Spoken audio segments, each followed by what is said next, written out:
행복하십시오. 행복하셔야 합니다. 요즘 어떻게 지내십니까? 감사합니다. 제가 일부 설교 때 했었는데 행복해요라고 하시는 게 제가 듣는 최고의 답이죠. 혹시 스트레스는 없으십니까? 저는 스트레스 많은데 여러분은 어떠세요? 솔직히 또 집중이 잘 안 되십니까? 아니면 때로 화가 나서 힘드십니까? 이런 불편한 스트레스들은 어디에서 올까요? 단 말씀 안 하셔도 됩니다. 왜냐하면 뭐 다양한 시작점들이 있기 때문에 그걸 어떻게 하나라고 이야기할 수는 없죠. 왜냐하면 상황이 다 틀리니까. 그런데 여러분의 문제들은 어디에서 출발합니까? 여러분들의 문제들. 사촌이 땅을 사면 배가 아프다는 속담이 있습니다. 이 속담의 유래가 불분명하지만 두 가지로 찾을 수 있습니다. 첫 번째는 유래는 뭐냐면 사촌이 땅을 샀습니다. 땅을 샀기 때문에 그 땅의 최고의 성분이 뭘까 생각해서 똥거름, 거름을 만들기 위해서 그곳에 거름을 주면 좋겠다 생각해가지고 배가 아파야 된대요. 왜냐하면 배가 아파야지 똥을 싸고 거름을 만드니까. 그런 아주 훈훈한 미담이 있습니다. 두 번째 미담은 뭐냐? 좀 부정적인 의미가 있습니다. 언짢을 수 있는 유래이기도 합니다. 근데 용서하십시오. 일제강점기 시절에 조선 총독이었던 사이토 마코토가 조선 역사 편집을 할 때 그 사람이 독려했던 일이 있습니다. 뭐냐면 조선의 청소년들은 자국의 인물, 역사에 대해 반드시 실망과 허무감을 빠지게 될 것이다 라고 역사를 편집하라고 이야기했습니다. 그래서 그 애국심을 말살하는 술책으로 사촌이 땅을 사면 배가 아프다라는 그 속담과 함께 만들어서 우리 애국심을 없애도록 그렇게 퍼뜨렸다라는 설이 있습니다. 믿거나 말거나 하지만 많은 학자들이 그것에 또 손을 들어주기도 합니다. 유래가 어떻든 인간의 마음속에는 사촌이 땅을 사면 배가 아프다라는 것은 사실인 것 같습니다. 왜냐하면 동서고금을 막론하고 배가 아픈 일들이 수없이 하루에도 있었다가 없었다가 있었다가 없었다가 하기 때문에 그렇습니다. 그래서인가요? 영어에 이런 속담이 있습니다. Turning green with envy란 말이 있습니다. green이라는 것은 영어적으로 헬라어라든가 뭐 그리스 쪽에서 나왔지만 창백하다는 뜻입니다. 그리고 불만이 많다, 성질이 난다는 것. 그러니까 with envy, 뭐가 잘 되고 있는 것에 envy, 너무 좋아 보이거나 너무 jealous 해가지고 내가 지금 창백하고 성질이 났다는 거예요. 그래서 turning green with envy, 그것은 옆에 배 아파서 못 살겠다, 질투가 난다라는 그런 의미입니다. 다 함께 따라해 볼까요? 오늘 설교 제목이 배 아프면, 배가 아프면입니다. 배가 아프면. 사촌이 땅을 사면 배가 아프다는 불편한 진실 속에서 그것은 세상적으로 맞을 수 있습니다. 배가 아파야지 우리가 저 사람을 밟고 일어서서 성공할 수 있습니다. 그런데 우리는 예수님의 제자입니다. 그러면 배가 아프면 사돈이 땅을 사면 배가 아프다는 그것을 그냥 고지고대로 우리가 다 듣고 살아야 될까라는 게 저의 설교의 시작입니다. 오늘 말씀을 통해서 여러분의 내면의 감정과 거치 않고 그 다음에 여러분의 가치관과 여러분의 라이프 스타일과 여러분의 신앙에 깊이 있는 성찰이 있을 수 있기를 주님으로 축복합니다. 다 함께 우리 6절 말씀을 읽도록 하겠습니다. 다윗이 블레셋 사람을 쳐 죽이고 군인들과 함께 돌아왔을 때 예수 이스라엘의 모든 성읍에서 여인들이 소금과 꽹과리를 들고 나와서 노래하고 춤추고 환호성을 지르면서 사울왕을 환영하였다. 다윗이 지난주에 맡은 일을 다 잘했다고 이야기했습니다. 그것은 곧 무슨 의미죠? 전쟁에서 승리를 거뒀다는 의미입니다. 그런데 솔직히 성서 어느 곳에서도 다윗이 싸움을 잘한다고 표현하는 기록은 한 군데도 없습니다. 그는 소년처럼 생겼지만 청년이었습니다. 그는 싸움을 잘하는 사람이 결코 아닙니다. 그럼에도 전쟁에서 승리했다는 것은 어떤 것이죠? 하나님의 전적인 은혜입니다. 다윗이 승리를 하고 군인들과 함께 돌아올 때 성읍에서 여인들이 악기를 연주하고 노래하면서 춤추며 환호를 지릅니다. 여러분, 이 환호는 누구에게 지르는 걸까요? 누구에게 지르는 걸까요? 오늘 성서는 이야기합니다. 사울 왕을 환영했다고 이야기합니다. 사람들이 다윗을 환호하거나 다윗에게만 환호했다고 성서는 말하지 않습니다. 사울 왕에게 환호했다고 이야기합니다. 그런데 문제는 그 다음부터 있었습니다. 다 함께 7절 말씀 읽도록 하겠습니다. 이때 여인들이 춤을 추면서 노래를 불렀다. 사울은 수천 명을 죽이고 다윗은 수만 명을 죽였다. 문제는 여인들이 춤을 추면서 노래를 만들어 불렀습니다.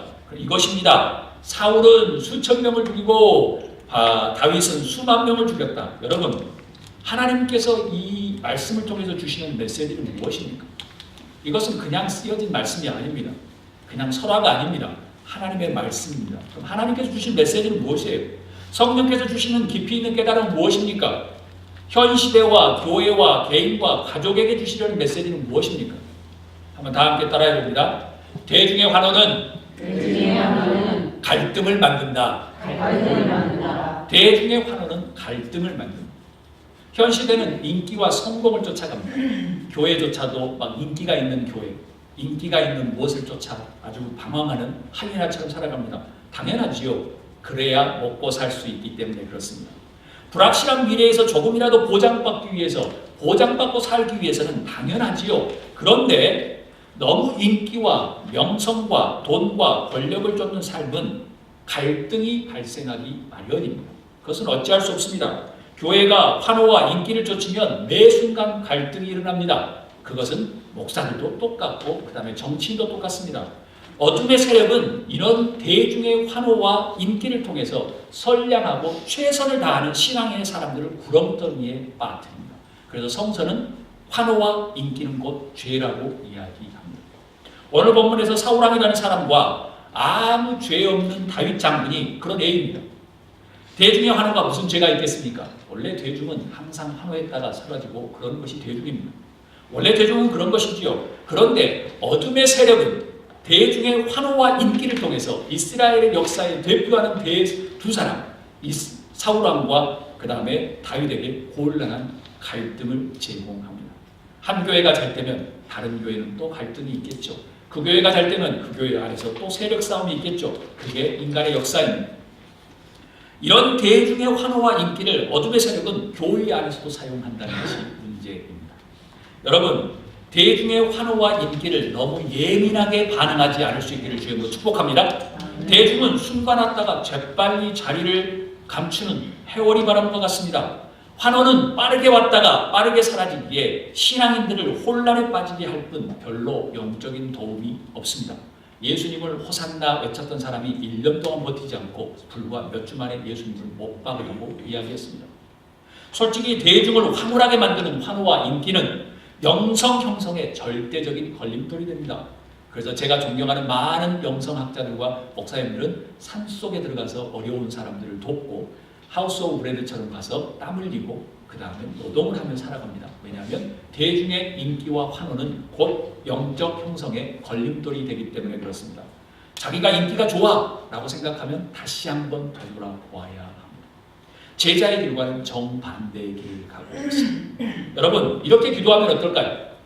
주님, 대중의 인기와 환호에 기울이지 않고 예수님을 따르는 참 제자가 되게 하소서. 주님, 대중의 인기와 환호 대신에 지극히 작은 자에게 긍휼과 헤아림을 베푸는 참된 주님의 사랑을 되게 하옵소서. 주님, 많은 사람들의 환호와 인기가 아니라 정말 예수님의 길을 따라가 죽는 사람이 되게 하옵소서라는 그 기도를 드리는 여러분이 될 수 있기를 주님으로 축복합니다. 다 함께 우리 8절 말씀을 읽도록 하겠습니다. 이 말에 사울은 몹시 언짢았다. 생각할수록 화가 치밀어 올랐다. 사람이 다윗에게는 수만 명을 돌리고 나에게는 수천 명만을 돌렸으니 이제 그에게 더 돌아갈 것은 이 왕의 자리밖에 없겠군 하고 투덜거렸다. 대중의 환호에 사울 왕이 몹시 언짢았습니다. 생각할수록 화가 치밀었다고 이야기합니다. 대중들이 다윗에게, 저 보잘것없는 다윗에게 수만 명이라고? 나는 고작 수천 명이라고? 그리고 무엇이라고 말합니까? 이제 그에게 돌아갈 것은 이 왕관, 이 자리밖에 없겠네 라고 투덜거립니다. 보십시오. 대중의 환호는, 대중의 인기는 누군가에게, 어디선가에게는 심각한 갈등을 유발시킵니다. 그래서 교회도 분쟁이 있을 수 있고 세상도 분쟁이 있을 수 있습니다. 그럼 하나님은 이 사건을 통해서 여러분과 저에게 주시는 교훈과 메시지는 무엇입니까? 이것은 하나님의 말씀입니다. 다 함께 한번 따라합니다. 화는 질투에서 시작하고 질투는 오해에서 시작합니다. 사울왕은 지금 화가 치밀었습니다. 여러분, 사울왕은 제가 말씀드렸습니다. 성서에서 하나님의 영이 4번 이상 받았다고 이야기하는 부분이 별로 없습니다. 사울왕은 하나님의 영이 세차게 임해서 4번 정도 성서에 구입합니다. 그런데 성서는 사울왕은 악한 왕이라고 이야기했습니다. 그리고 그 집안의 모든 대를 다 끌어버렸습니다. 왕의 관이 아닙니다.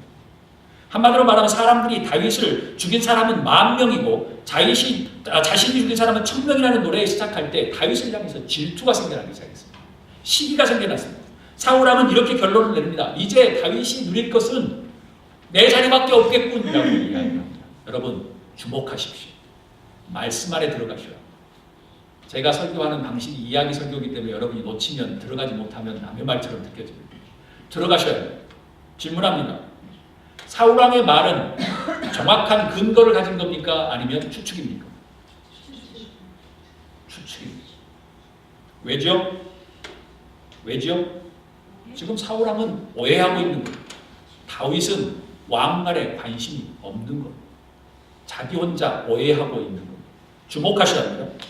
아닌 경우도 있겠지만 대개는 화는 질투에서 시작합니다.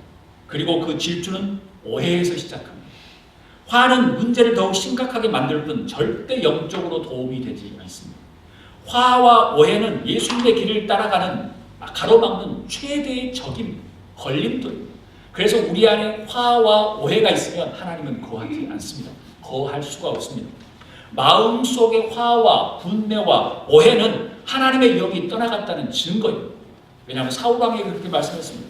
성령님의 은혜로 여러분 안에 자리한 화가 있거나 만약 오해가 있거나 그런 것이 있다고 하면 그 모든 것을 다 씻어버리는 여러분이 될 수 있기를 주님으로 축복합니다. 네. 여러분 중에서 이렇게 말씀하시는 분도 있을 것입니다.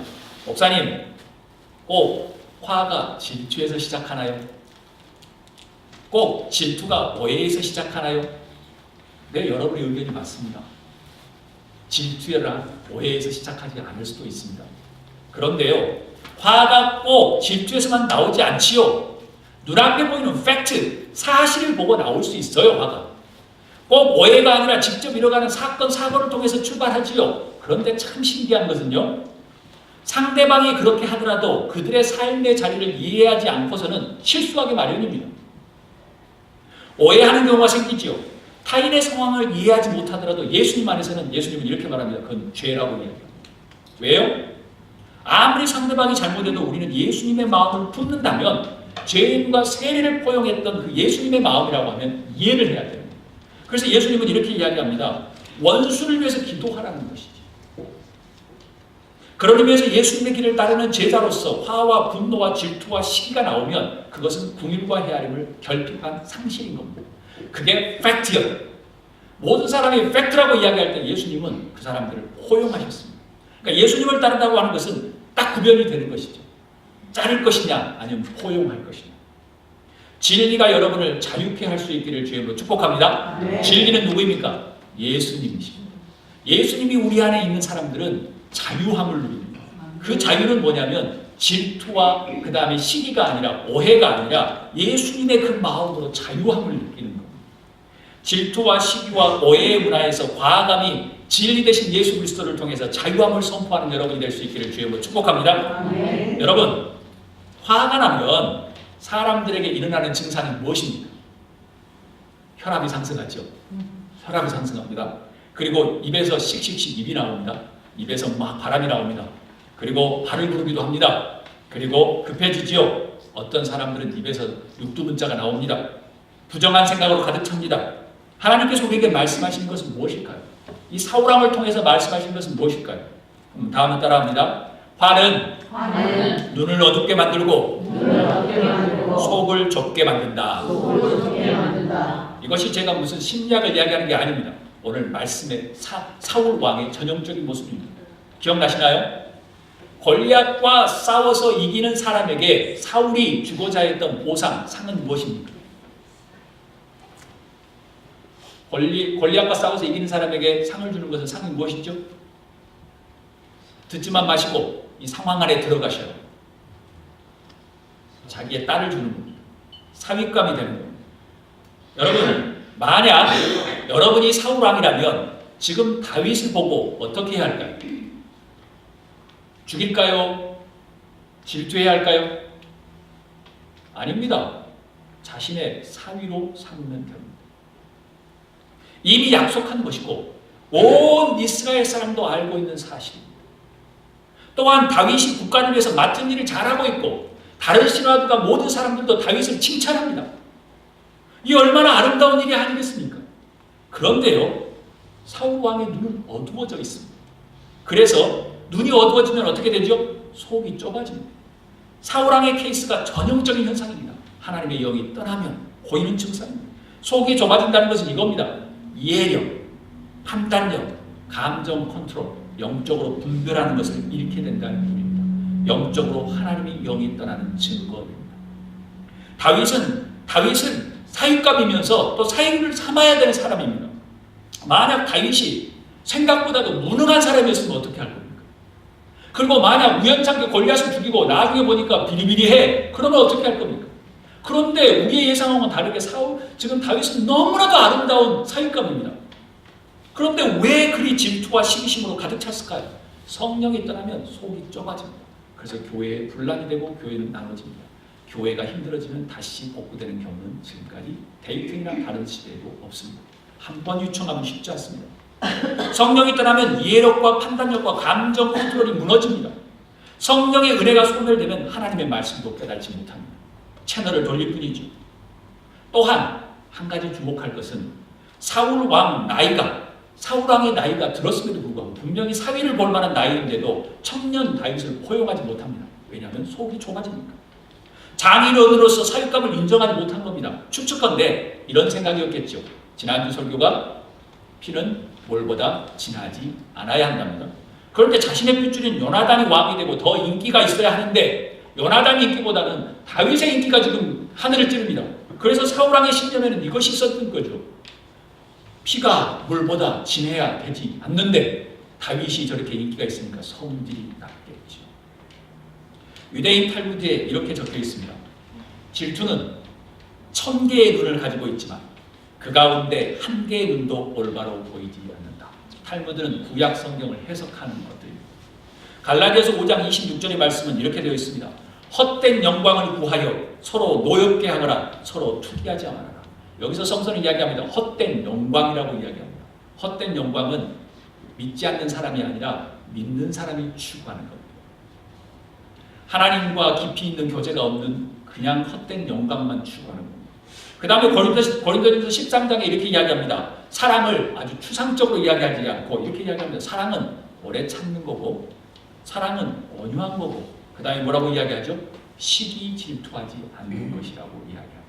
사랑하는 여러분, 하나님의 말씀이 멀리 계십니까? 아닙니다. 내 시기 질투와 내 오해와 내 감정 안에 계십니다. 감정 가지고 사람을 800만 명 죽이고 감정 가지고 사람을 죽이는 현상입니다. 사랑하는 여러분, 화나 시기나 질투나 오해를 다스려 타인을 포용하고 환대하는 그리스도의 참된 제자들이 될 수 있기를 주의 이름으로 축복합니다. 아멘. 말씀 마칩니다. 사울은 질투와 시기심과 오해로 인하여 결국 하나님께로 돌아갈 수 있는 거의 마지막에 되는 기회를 또 놓칩니다. 다음 주부터는 아주 심하게 흔들려 갑니다. 눈이 어두워지고 속이 좁아진 사울왕의 경우는 하나님의 영이 떠나는 아주 전형적인 증상입니다. 그 증상은 무엇이죠? 사랑도 없어지고 희락도 없어지고 화평도 없어지고 오래 참음도 없어지고 자비도 없어지고 양성도 없어지고 충성도 없어지고 온유도 없어지고 절제도 없어지는 성령의 열매가 거의 메마르는 소멸의 단계에 오릅니다. 결국 저는 이렇게 결론을 맺습니다. 배가 아프면 지는 것이다. 배가 아프면 지는 것입니다. 행복한 여러분이 될 수 있기를 주의 이름으로 축복합니다. 사울왕과 다윗의 경기에서 먼저 배합받던 사울왕은 악한 왕으로 자기 자식이 왕도 못 되고 그 집안은 끝났습니다. 그리고 하나님의 마음에 합한 다윗을 택했죠. 성서에서는 사울 왕뿐만이 아닙니다. 자신의 동생 아벨을 시기 질투했던 자기 동생이 하나님 앞에 예물을 받았으면 와 감사해요 주님 내 동생을 받으셨네요 라고 했으면 되는데 그를 죽였습니다. 그리고 인류 세계 최초의 살인자가 되었죠. 허랑방탕한 탕자 동생이 집에 돌아오자 집안의 대다수들이 너무나도 즐겁게 먹더듭니다. 잔치를 베풀었습니다. 그런데 그 반가운 축하하는데 배가 아픈 사람이 한 명 있었습니다. 누구였죠? 다름 아닌 탕자의 형이었습니다. 그 형은 어떻게 됐죠? 아버지한테 아주 심한 이야기를 들었죠. 자존심이 상할 만한 이야기를 들었습니다. 여러분, 잘못하면 고생이 수포로 갈 수 있습니다. 배가 아프면 지는 겁니다. 성서에서 제가 예를 들면 앞으로도 수십 가지를 들 수 있습니다. 배가 아프지 말아야 합니다. 배가 아프면 곧 성령이 떠나는 겁니다. 여러분, 예수님의 포용하는 마음을 소유하는 여러분이 될 수 있기를 주님으로 축복합니다. 어찌 인간의 삶에서 질투와 시기와 오해를 뛰어넘을 수 있을까요? 저도 그런 게 많은데 불가능합니다. 아니요, 가능합니다. 가능할 수 있습니다. 아니요, 가능해야만 우리가 구원을 받습니다. 하나님의 구원에 동참하지 못합니다. 그래야 예수님의 구원이 성취되기 때문에 그렇습니다. 예수님은 섬김을 받으러 온 것이 아니라 도리어 섬기려고 와서 죄인의 세리가 친구에 되어야 됩니다. 당연히 가능해야 합니다. 사랑하는 여러분, 우리는 지금 하나님의 나라의 모델하우스인 교회 공동체로 지금 모여 있습니다. 시기와 질투심에 자유를 선포하십시오. 그리고 자유를 누리는 여러분이 되십시오. 닫혀진 마음이 있다고 하면 여십시오. 그래야지 성령은 들어가실 수 있습니다. 예수 그리스도의 포용과 환대의 문화 속에서 천국을 경험하는 여러분이 될 수 있기를 주님으로 축복합니다. 하나님의 구원과 은혜는 긍휼과 헤아림과 환대와 그 다음에 포용에만 존재합니다. 닫혀져 있는 마음은 존재하지 않습니다. 성령님께 마음을 여십시오. 성령님께서 말씀하실 겁니다. 한 주간도 이 말씀으로 승리하는 여러분이 될 수 있기를 주님으로 축복합니다. 하나님의 놀라운 은혜가, 하나님의 놀라운 감동하는 은혜가 여러분 한 주간을 여러분을 지배하며 살아갈 수 있기를 주님으로 축복합니다. 제가 나한테 이 말씀을 생각하면서 기도하기를 소원합니다. 주님,